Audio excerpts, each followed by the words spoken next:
Hello, everyone. Welcome back. Thank you for watching my videos, for liking them, for supporting this channel, for helping it grow. I am in a good mood. Several reasons. One, a couple of my students did really well in a tournament today. Joshua and Liam, whose games I showed on this channel before, played in a regular tournament. Both of them did well. Joshua finished second, Liam tied for third. They both gained more than 100 rating points. They both won money. Great job. Congratulations to both of you. I'm also happy because another student of mine who sort of lost interest in chess during COVID is coming back, and I'm teaching him again, so I'm happy. And the third reason I'm happy is yet another student of mine, Charlie, is now becoming more serious about playing games with longer time control and getting into eventually regular tournaments. And the game which I will show today, we played together earlier against someone during a lesson. So let's take a look. d4 knight f6, very flexible move. Black is keeping options open. He might do the king's Indian or the Grunfeld. He might play the queen's gambit declined. He might play the Benoni. He might play the queen's Indian. All of these things are possible. Might plays knight c3, indicating that he wants to play e4. And probably the most natural move here is d5, just indicating that this knight is not very good. Charlie plays e6, which is absolutely okay, but now white can play e4 if he wants, and we transpose to the frame. White plays g3 instead, which gave Charlie a chance to play d5, which he now does. Now this knight does not make a lot of sense on c3. It's not the end of the world. It just, a lot of the time, the pawn wants to be able to move. White femcarries the bishop.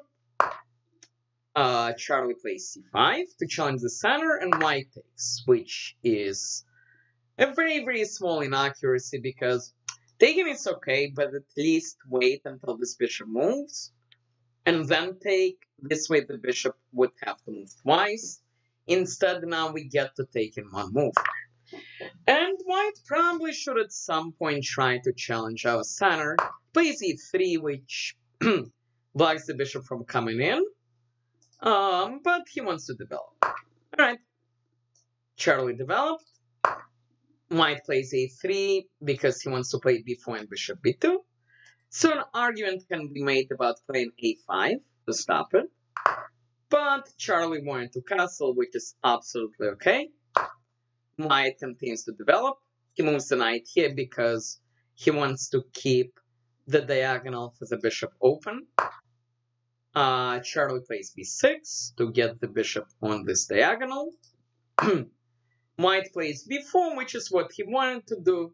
The downside for him is now things on this line are a little bit vulnerable. We drop the bishop back. Makes sense.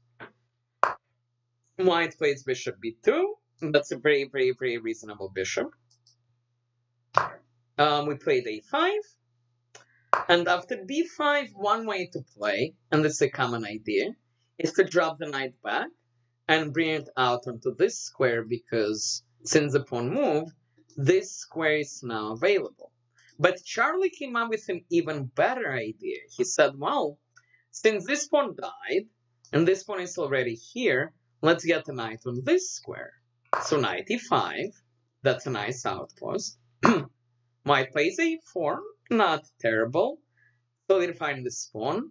Maybe there is an idea of this. Charlie continues his plan, hitting the bishop. White defends. Bishop b4, putting a little bit of pressure, and white justifiably decided that this might get a little uncomfortable. So he castles and gets out from this diagonal. Okay, now Charlie decided to take, which makes sense. They get rid of the dark square bishop. which means this guy becomes more powerful. White took back. Queen c7, improving the queen with tempo, connecting the rooks.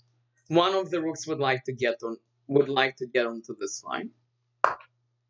White played knight a2, but of course this is sort of one move chess, so the bishop simply drops back. White plays a reasonable move, knight d4. Charlie decided to just simply improve all the pieces. The rooks can now come to the c file. White plays queen d3, which is reasonable. And Charlie comes up with a very cool idea. So he realizes this way is still available, so he wants to get his other knight over here. So this is a very, very nice plan. Always pay attention to the outposts. He used this one twice, because now the second knight wants to get here. White plays knight c3, which is not a good move at all, because now knight e5, and there is a problem. The queen kind of needs to defend the knight, so it can't go here. But after here, there is a very simple tactic. Knight c4. Okay, with a 4. The plan for white is after this move, actually, we hope right away, which is absolutely fine. But this is an instructive moment. When you see a good move, spend the extra couple of seconds and ask yourself, is there something even better? And this, of course, is a good move. But even better is to put more pressure on the rook. Okay, we took right away. And now the question is, how do you convert? So there is no rush. We simply bring the rook into the game. White gets the knight out of trouble. So one possible idea is to start playing something like e5 to force the knight away and try to take the pawn, but it gives the knight this square. It gets a little bit uncomfortable. So we decide to improve the queen first.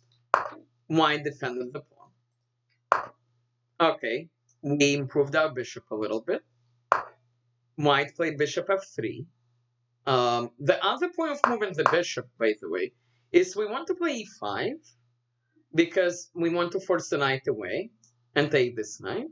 But the problem is when he moves the knight here, then he will be attacking the bishop. So now e5 becomes a threat because we force the knight to move. If the knight moves, this one will fall. Which is one of the reasons why white plays bishop f3, because now he defends. Okay, we attacked the queen moved, we attacked it again, and okay, this idea didn't quite work. So now, we would like to, we would like a couple of ideas here. But one of them is something like f6 to blunt the power of the queen. The problem with f6 and then e5 is after f6, this pawn is going to fall. So we decide to reinforce the pawn first. White plays bishop g4. Okay, now we cannot move this yet. Also, we cannot move this yet because of the rook. So we raise the rook. And the second point of this is if ever there is trouble on this square, this pawn might be able to just move up and the rook will defend. White plays f3, and now Charlie came up with an idea. Now we can start to do things. So first f5, attacking the bishop. After the bishop moves, now e5, attacking the knight, and the knight has to abandon his friend. After takes, we up a piece, and there is more trouble to come, mainly this. This is all losing for white, but white just went crazy, and after rook takes, all kinds of threats are coming, so he resigned. One of the main themes of this game that I want you to remember is the importance of outposts. When you're playing a game, look and see whether there are any good squares on the chessboard which you can use. Charlie realized that getting a knight to the square could be very, very important, and In fact, both knights got to the square at some point, which played an important role in helping us win this game. I hope you enjoyed this video. Please like, please subscribe, please comment. Again, good job to all my students for being great, and I will be back soon. Thank you.